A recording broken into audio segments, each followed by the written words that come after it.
नमस्कार, मैं विकास कुमार और आज अभी हम मौजूद हैं कटिहार के सांसद दुलाल चंद गोस्वामी जी के साथ। पिछले इंटरव्यू में कटिहार के विकास पर इनसे लंबी चर्चा हुई थी। हम उसी चर्चा को आगे बढ़ाते हैं और पिछली बार जो सवाल हमने पूछे थे उसी सवाल पर फिर आते हैं। नमस्कार सांसद जी, सबसे पहले हमें वक्त देने के लिए नमस्कार आपको भी। मेरा पहला सवाल कि सबसे पहले आपको बहुत बहुत बधाई कि वो गौशाला ओवर ब्रिज का निर्माण हो रहा है। वो काफ़ी असुविधा वहाँ हो रही थी लोगों को। हमने सवाल पूछा था और आपने आश्वस्त किया था कि वो हो जाएगा। जो हो गया वो तो मैंने आपको बता दिया। जो नहीं हुआ, हमने देखा कि जो संसद के पटल पर आपने कई बातें बड़े जोरदार तरीके से कटिहार के पक्ष में रखी। उन सभी बातों में सबसे अच्छी बात मुझे लगती है जो शिक्षा को लेकर जो बातें आप रखते हैं। मेरा सवाल है, कटिहार में सैनिक स्कूल खोलने को लेकर भी आपने संसद में सवाल उठाया था। केंद्रीय विद्यालय में 2 पाली की परीक्षा यानी फर्स्ट शिफ्ट और सेकंड शिफ्ट में परीक्षा माफ कीजिएगा पढ़ाई हो, उसके लिए भी आपने आवाज़ उठाई थी। क्या अपडेट है उस पर? नहीं, सबसे पहले तो हम आपको धन्यवाद देते हैं क्योंकि कोरोना काल के बाद अब 2021 समाप्त होने वाला है और आज कटिहार के विकास पर और विभिन्न मुद्दों पर आप बात करने के लिए पुनः जो है दोबारा तैयार है। तो गौशाला का काम चल रहा है। जब हम लोग बैठे हैं और आपने इसका उल्लेख किया तो हम धन्यवाद देते हैं आदरणीय प्रधानमंत्री जी को, अपना जो राष्ट्रीय राजमार्ग पथ परिवहन मंत्री नितिन गडकरी जी को और बिहार सरकार के आदरणीय मुख्यमंत्री जी को कि एक महत्वपूर्ण काम जो लंबे समय से लंबित था वो हो रहा है।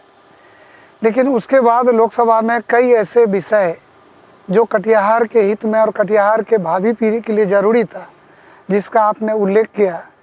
हम 2020 में भी इसको टारगेट किए थे कि कटिहार में एक सैनिक स्कूल हो, और क्योंकि सेना का छावनी भी है और कटिहार 212 आकांक्षी जिला में से एक जिला है जो भारत सरकार के विकास के पैमाने में बहुत पीछे है। तो इसको आगे ले जाने के लिए एजुकेशन ज़रूरी है।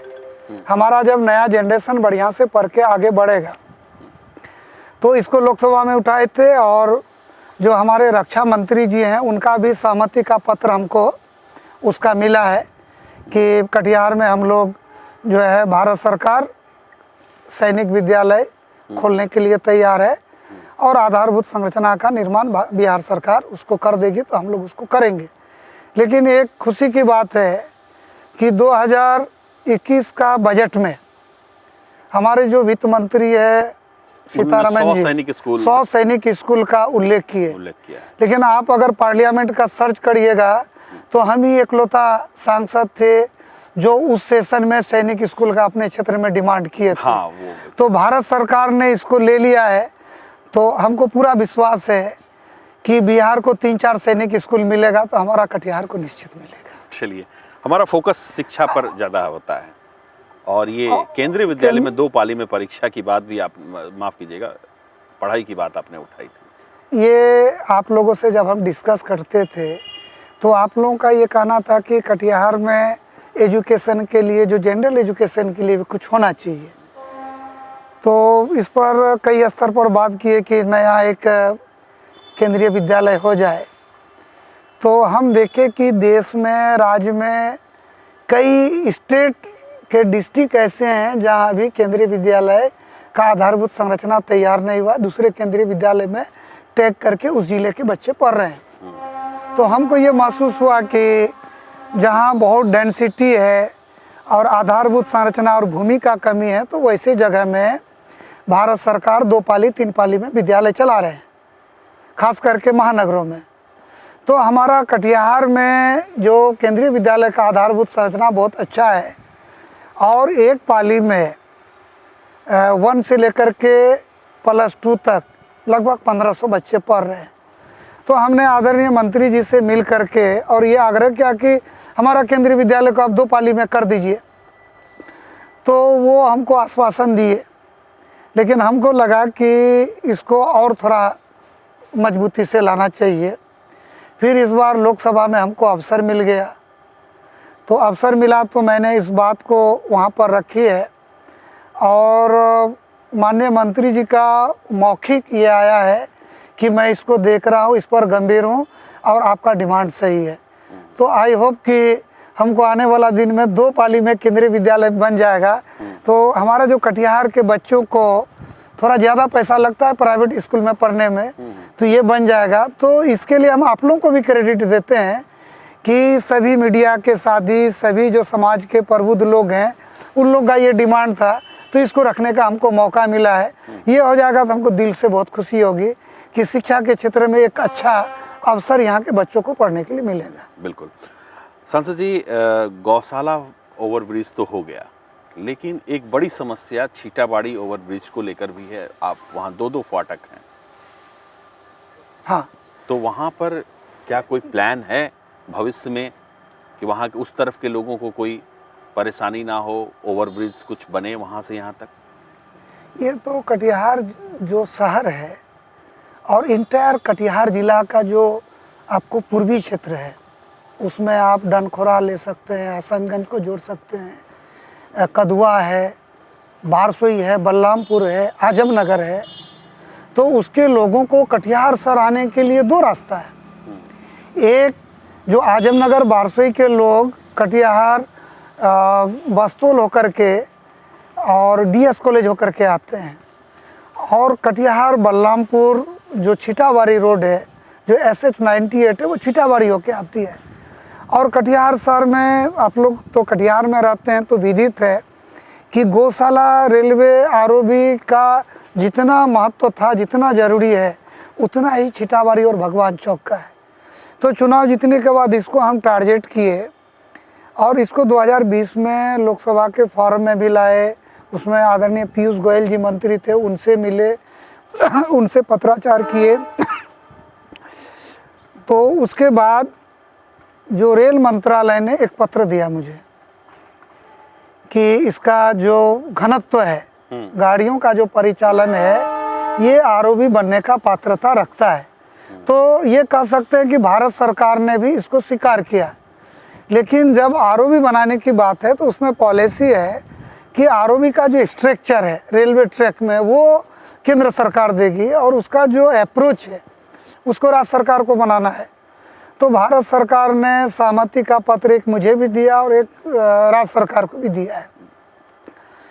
तो फिर मैंने उस पत्र के आलोक में राज्य सरकार में पिछले महीने माननीय मुख्यमंत्री जी से भी मैंने पत्राचार किया, और फिर जो हमारे पथ निर्माण मंत्री हैं,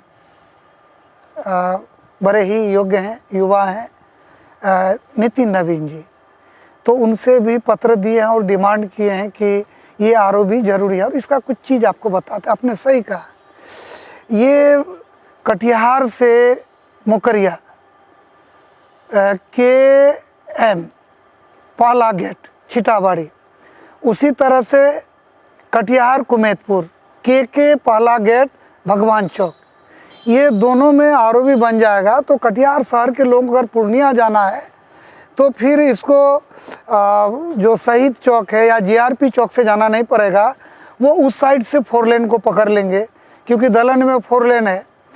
और बलरामपुर से जो छिटाबाड़ी SH98 नया बन रहा है 700 साढ़े 700 करोड़ का, तो वो छिटाबाड़ी को ही आके कनेक्ट करता है। तो ये इतना इम्पोर्टेंट है कटिहार के लिए कि कटिहार की एक बड़ी आबादी इससे जुड़ेगा। और इसका चुनाव जीतने के बाद शुरू से ही मेरे मन में था कि हम इसको कर सकें।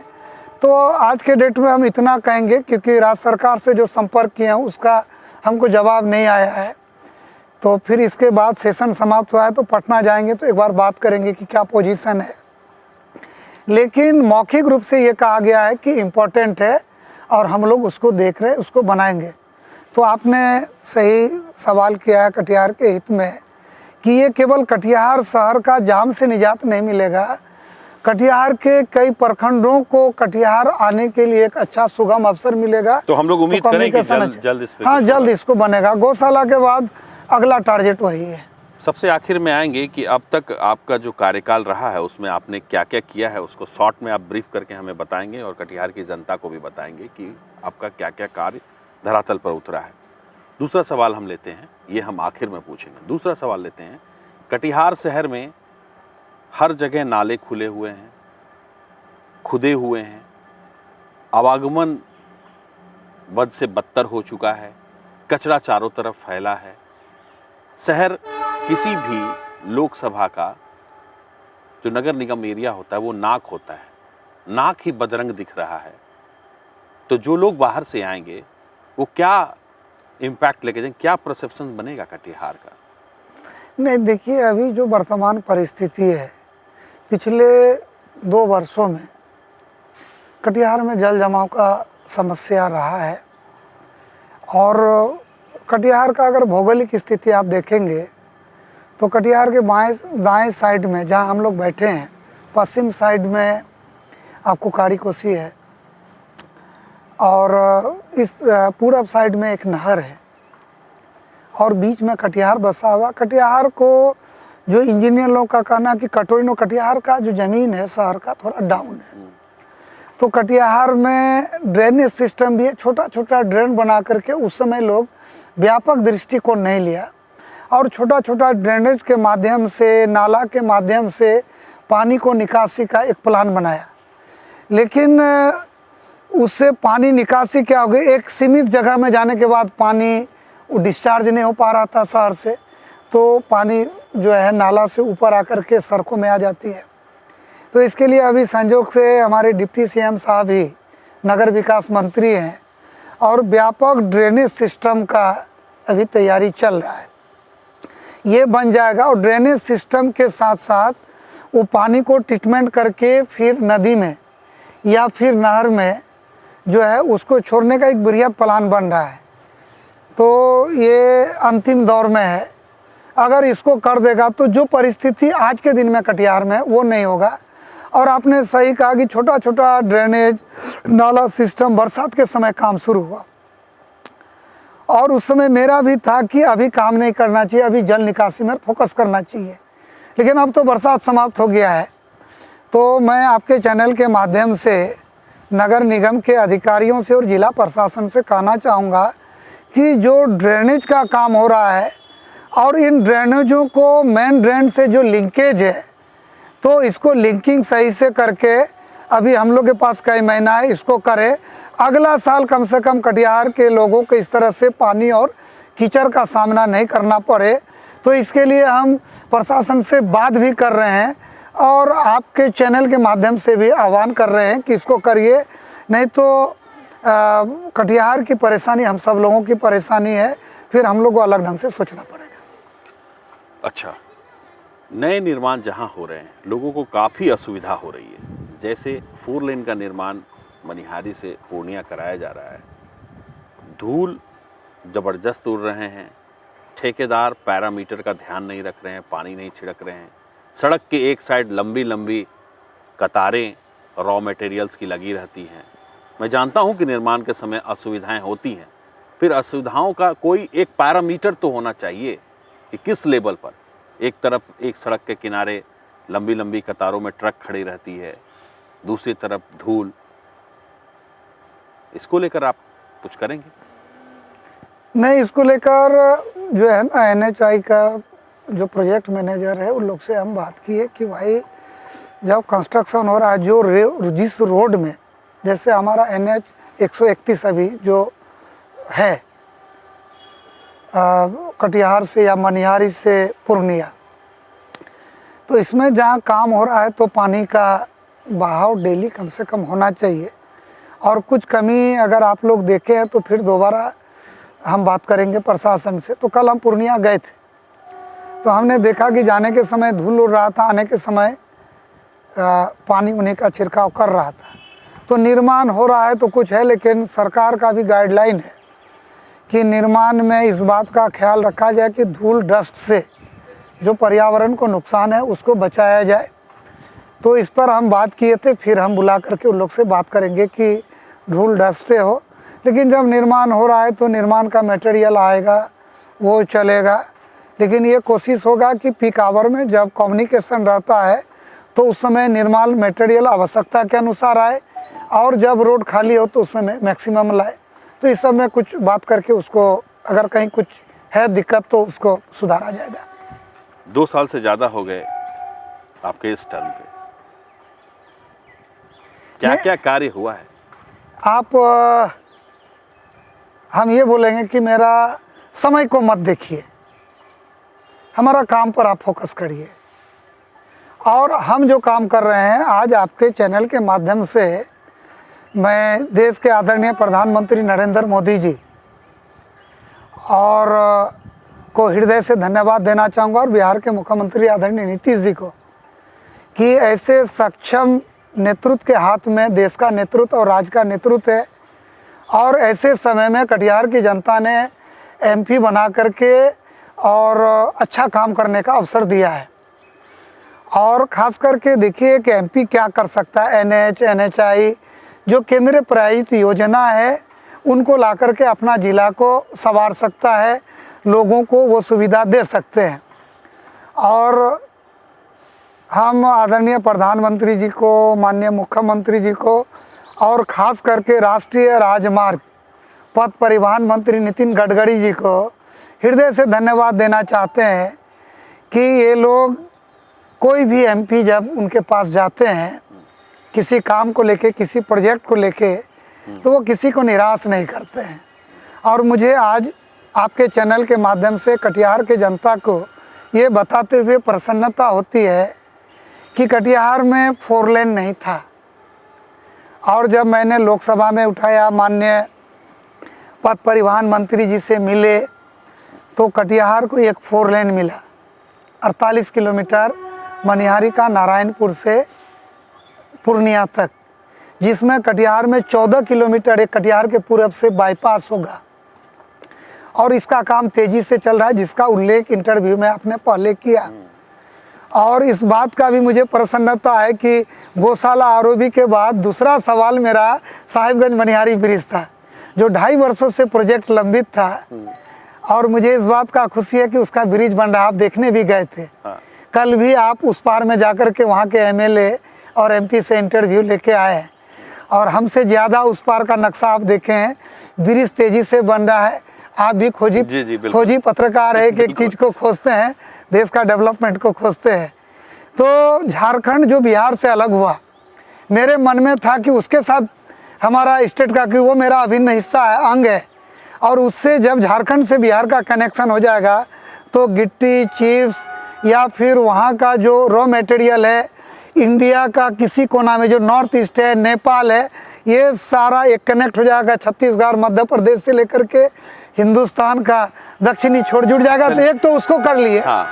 कुछ चीज़ और बता रहे हैं, कुछ लंबित प्रोजेक्ट हम शॉर्ट में ही बता रहे हैं। ये जो एनएच घेराबारी से लाभा ब्रिज को जोड़ना था, ये 2008 में बना, लेकिन इसका लाभा से 600 मीटर उसको बोलता है, लेकिन 1 किलोमीटर है। वो एनएच का लंबित काम था, उसमें 30 करोड़ रुपया भारत सरकार ने दिया है। और उसको माननीय मंत्री जी बोले हैं कि 2022 तक उसको कंप्लीट करेंगे।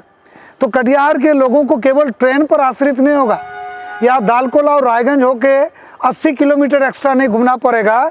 कटिहार के लोग सीधे प्राणपुर होकर के, अलावा होकर के कलकत्ता चले जाएंगे। इसको करा रहे। मनिहारी से नक्कटी ब्रिज है, उसके उस पार में एनएच बना हुआ है। तो एनएच 131 से जो अहमदाबाद बारपीड़ित एरिया है, एनएच 31 से नया निकाल करके, और 24 किलोमीटर रोड का भूमि अधिग्रहण का डीपीआर बन रहा है, वो बन जाएगा। तो उस साइड से भालू का होकर के सीधे जो है मालदा और कलकत्ता हमारा जुड़ जाएगा। उसी तरह से कटिहार को 2 और बाईपास मिलेगा। एक आपको एनएच 81 यही जो गेराबारी से कटिहार मिर्चाईबारी तक 19 किलोमीटर है, कोलासी विद्यालय से 5.60 मीटर, यानी कि 5 किलोमीटर 600 मीटर, जो दलन चौक में जो 4 लेन जाकर के इस एनएच में मिलेगा, एनएच 131 में, वहीं पर आकर के एक बाईपास एनएच मिलेगा, जो उस साइड से कोई आएंगे, पश्चिम साइड से, कोराफ हल्का से, और उसको अगर बागडोगरा सिलीगुड़ी जाना है वो एक बाईपास। यानी आप कह रहे हैं कि जो अभी कोढ़ा से कटिहार की रोड है वहां से बीच से एक रास्ता निकाल एक बाईपास दलन में मिला देंगे, 4 लेन में मिलाया जाएगा। हाँ, ये कब होगा?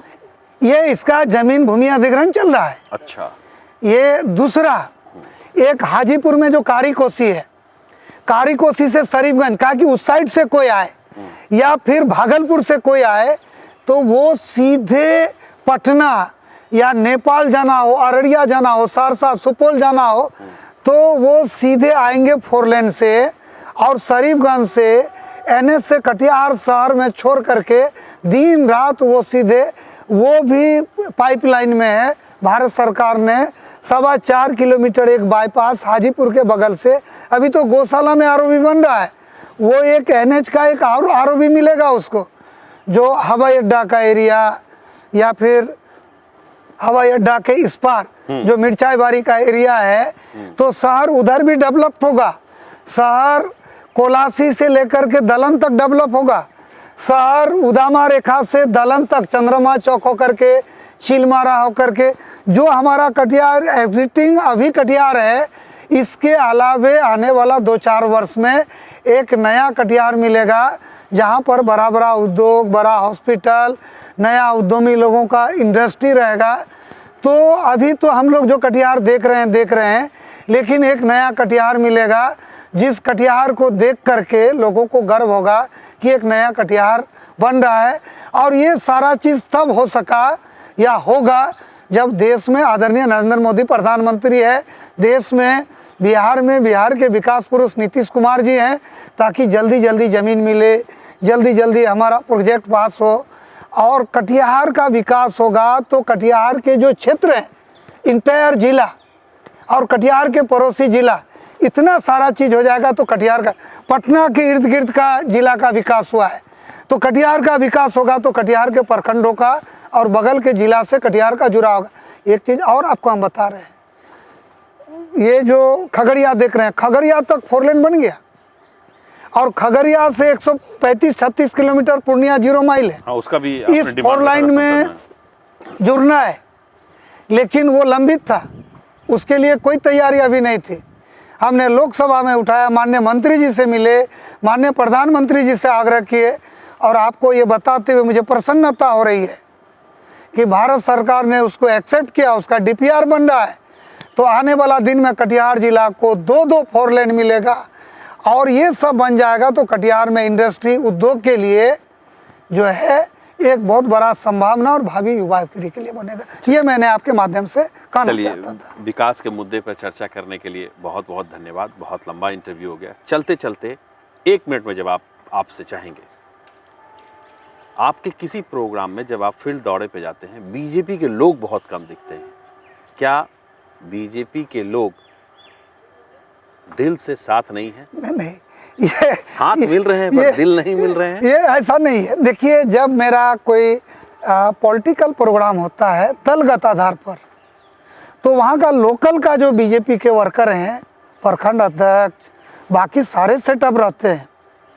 अब रहा कि जिला लेवल का कोई प्रोग्राम होता है और डेवलपमेंट का प्रोग्राम रहता है, अवसर रहता है, तो हमारे जिला अध्यक्ष जी, जिला के बीजेपी के पदाधिकारी और हमारे डिप्टी CM साहब, हम लोग सब मिलकर के साथ साथ काम कर रहे हैं। सब कुछ आज कई मेरे साथी बीमार थे और सुबह अभी हम ट्रैक शूट पर हैं, हमारे कई साथी बीमार थे। बीजेपी के जिला अध्यक्ष भाई लक्की महतो जी और हम सब लोगों को गए, सब लोगों से देखे, कई डेवलपमेंट का कई जगह पर हम लोग कई स्पॉट में देखने गए। इसीलिए सुनिए, ये बात आप लोग का मन में है, सिंबॉलिक बना रहे हैं आप हम ये बीजेपी की की बात कर रहे हैं। एक बात जान लीजिए, आप बीजेपी के जिला अध्यक्ष को दिखा के सिंबॉलिक बता रहे हैं। आप ऐसा कह सकते हैं, बाकी लोगों को देख ये होगा, बीजेपी और JDU गठबंधन में कोई अंतर नहीं है। हम लोग कदम से कदम मिला के केवल नहीं चलते हैं, ठीक है, दिल से दिल मिला के चल रहे हैं।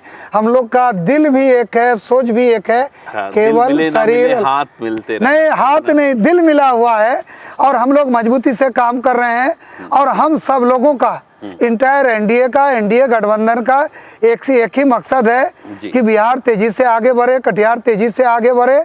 और हमारी तो प्रतिबद्धता है कि मेरा लोकसभा क्षेत्र कटिहार जी। जो है बिहार और देश के पैमाने में आगे बढ़े। और इंटायर एनडीए ने विकास के मामले में अगर विपक्षी कोई विधायक, सांसद या राज्यसभा सदस्य, एमएलसी या किसी पार्टी के अध्यक्ष हमको सुझाव देते हैं तो उनके सुझाव को भी मैं सर आंखों पर लेता हूं। चलिए, धन्यवाद।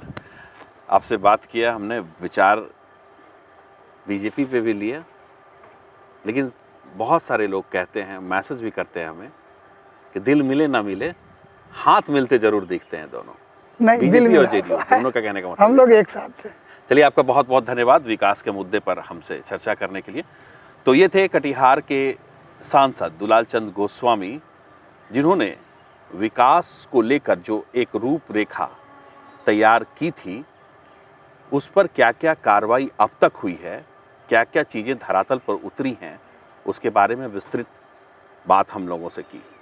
किसी और दिन फिर किसी और मुद्दे के साथ, किसी और शख्सियत के साथ हम आपसे रूबरू होंगे। तब तक के लिए हमें दीजिए इजाज़त।